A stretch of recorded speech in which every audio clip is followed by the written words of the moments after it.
Hello, dear friends. Welcome to another study of the Spiritist magazine. Welcome. Here we are every Tuesday evening talking about one of the issues of the Spiritist magazine. And today we'll be talking about issue 61, which is the newest issue of the Spiritist magazine, celebrating 15 years of publication. What a blessing to you and I that we are granted this opportunity by God, by the superior spirits in Jesus who are with us each and every day. The mentors of the Kardec Radio, the mentors of the magazine, we thank them for this blessed 15 years.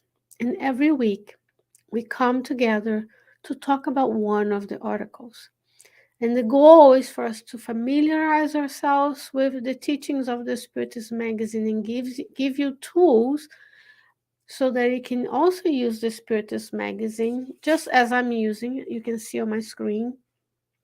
The magazine is on PDF format, or you can empower yourselves with a physical copy of the magazine where you'll be able to have the highest quality, great graphics, an amazing team of volunteers who donate their time and talent to bring to you these teachings. The writers, the editors, the reviewers, the translators, all of us are 100% volunteer team. And as always, we encourage you guys to visit spiritistmagazine.org, where you'll be able to find all of the issues free of charge, the links to the Facebook page and to the app stores and the Google stores or any other stores that you buy your apps for your mobile devices. So you can download it to your phone or to your tablets. You can read it anytime, anywhere in the world, day and night at your own convenience. And today we'll be talking about issue 61, titled Brain and Stomach by the Spirit Scheilla.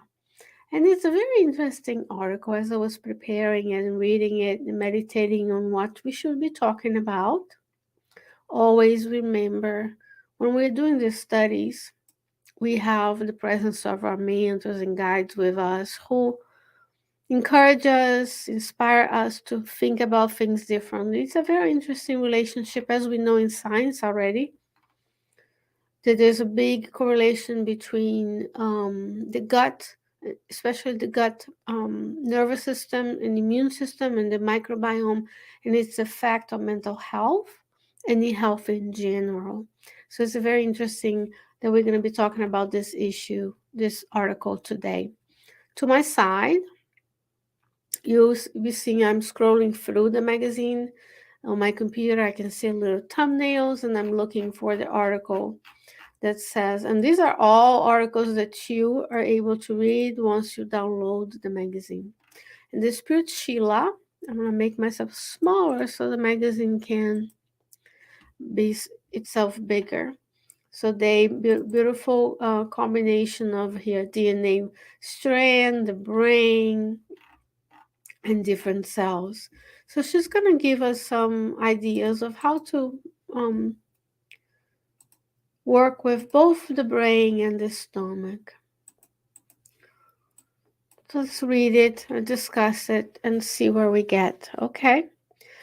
Sheila says, if you intend to aid the brain that maddens, help equally the stomach that suffers, Sometimes we do see that some types of mental illnesses could perhaps, who knows, maybe science will find, can be helped with the aid of what we ingest. Sound mind and a sound body indoctrinated the old culture. So when we have the teachings of Spiritism, the promised consoler in our hearts, in our minds, we know that we are not just the physical body. The physical body is transitory, is ephemeral, will pass, lives a certain amount of time, is a blessed vessel that you and I use through the command of our mind that commands the cells of your paraspiritual body and the body, that can allow you and I to actualize our thoughts, our ideas, our intentions in the world. And in the physical world, we come to reincarnate to learn, to grow, to address past mistakes.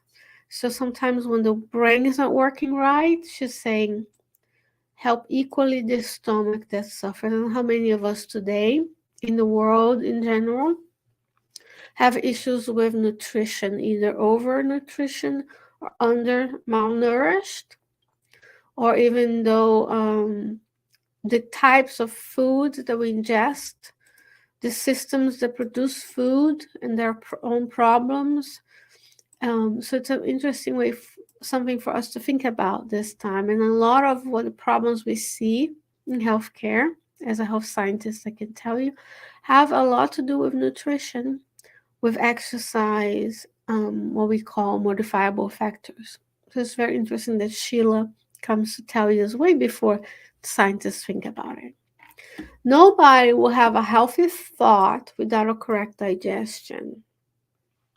So it's really difficult for us, if we put in our bodies that we want to last for a long time, if we put something that is detrimental to its health, substances that are toxic, such as alcohol. Oh, yes, alcohol is toxic. So we already know when you drink, no matter what amount, the spirits that are attached to that substance will be there with you. The obsessors will be there with you as well, ingesting and consuming that substance with you. Drugs of any kind, sugar is a toxic substance, necessary, but in excessive quantity can be toxic to the body, and many other things that are in nature. So we need to think of ourselves, our body as an extension of our spirit and spiritual body, as in we use the body to live in this planet. So the better care we take of the body, longer is the potential for us to be in this world. Of course, God willing. God made the physical body, blessed as it is for us to use, but we have to care for it as well. She's going to explain what she means by correct digestion. She says, of course, we do not refer here to abuse of the foods, but to the frugal and pure meal that maintains physical health. How many of us think about frugal, simple meals? A lot of times we are led by our senses and by our need of sharing, and it has to be elaborate, it has to have differences, it have to have everything fancy. She's saying, no, frugal and pure meal to maintain your health. Only what the body needs. Your body, our body, is made for homeostasis, made for balance. When there's a law inside of you, which one of the divine laws that are inscribed in our conscience, if you will, that is for us to know when it's enough. It's on the law of preservation. So when we overeat, there's a mechanism inside of you that you don't feel too good when you do that. So it's all about balance. How much each one of us needs is different because we have different sizes, right? Person who is tall is gonna need more than someone like me who is short. If you didn't know, I am short in stature.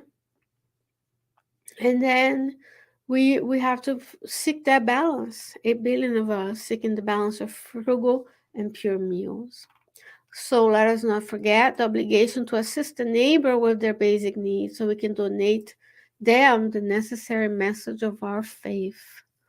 So when we think about living frugally, not just in meal wise, we'll extend it to the rest of our lives. Do I need everything that I need? Am I consuming too much? Could I give something up so others could have some? She's talking about helping our neighbors with their basic needs. Remember, do unto others as we do like them to do unto you. So if we were the ones in need, we would love to have someone think of us, helping us meet those basic needs. A lot of the world is imbalanced. We have areas of suffering, areas of wealth, areas of too much, and areas of not enough. Moments of joy and happiness and wars and so on. But it is part of the planetary transition. It's part of a world of trials and expiations. So we need to train ourselves and our little ones to see The world is a place of service. I go to serve, not to be served. We help people look around for who is in need. Maybe I can have less at home, so there's more time and resources and monetary resources to give to others. She says, not only the excessive bread that leads to disease and addiction, nor only systematic speech that results in demagogy and rhetoric. So, how many of us think about just the physical sustenance? But too much bread, too much food can lead to disease. Talking too much and not doing it leads us to be just parakeets, parrots. We're just blah, blah, blah, blah, blah. Spiritism and can quote everything, but we are unable to apply those teachings to our daily lives. Or what else? It says orientation for the brain, help for the stomach. So when we educate ourselves, we know of our part in the world, knowing that everything that you do affects everything in the universe because we are all immersed in the universal cosmic fluid. Everything that you think travels throughout the universal cosmic fluid and reaches like-minded wave thoughts, and now we resonate together. Example and lesson, attitude and word. So we want to be coherent. When we have the teachings of Spiritism, it goes from being curious, where I want to know what a curious Spiritist is, to being a true Spiritist, where I am constantly trying to apply the teachings to my daily lives, to think about how can I deal with this today? How would Christ do it? How should I apply what I learn in the teachings of Kardec and the superior spirits in my daily lives? Giving the example. When I exemplify at home that we can live with less so others can have, where my attitude and my words are matching. I just don't say I care, but I actually show with my words, with my actions, with my thoughts. Food and clothing, medicine and solace. Study that constructs. Kindness that comforts. Refectory that restores. School that light up. So all those things that we need to be doing on a daily basis to be practicing spiritists. She continues, throughout the gospel, in this chapter 6 of the Acts of the Apostles, we're informed that the first shrine of the Christianity in Jerusalem, there was who aided the thirst of light and who served the starving of the bread. Talking about the man of the way, right? Their actions, where the apostles were there teaching, they would work and come together at night to teach.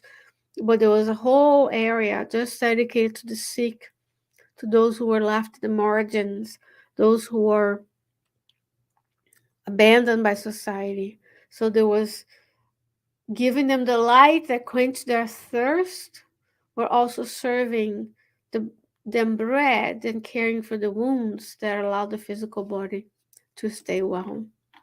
They united tribune and table, truth and love for the victor of the light. We had many instances of them teaching and serving food, teaching and having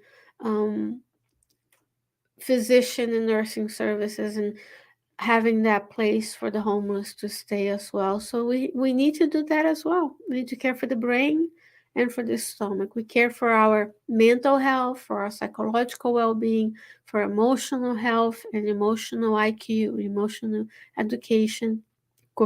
And then we also go out in the world and do things. So the more we care for ourselves, the longer our body can live. But that's only if I'm serving.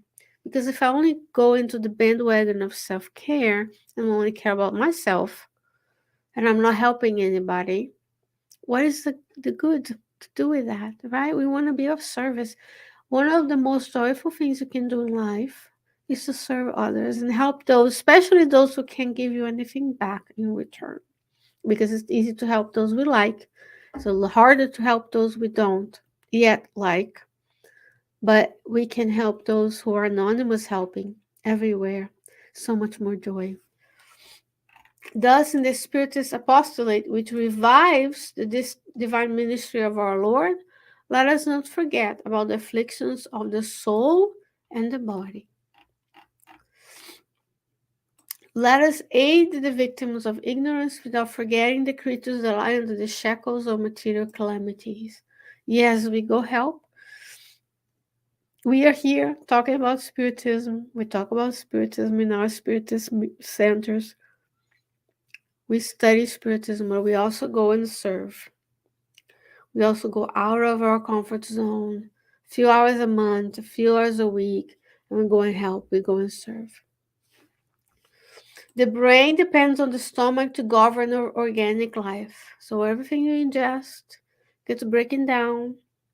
Glucose, amino acids, fats, lipids in this case, travel throughout the stream in your body, nourishing everything. The glucose gets to the brain uses that as energy, and your mind commands the cells of the spiritual brain that commands the cells of the organic brain. And the stomach depends on the brain to sustain it. Many of the nerve endings of the stomach, the hormonal balance, the neuroendocrinology part of it, your brain producing signals for the stomach to work, for the stomach to work less, intestines as well, where a lot of that absorption comes in. So even Scheilla is aiding to what we know today.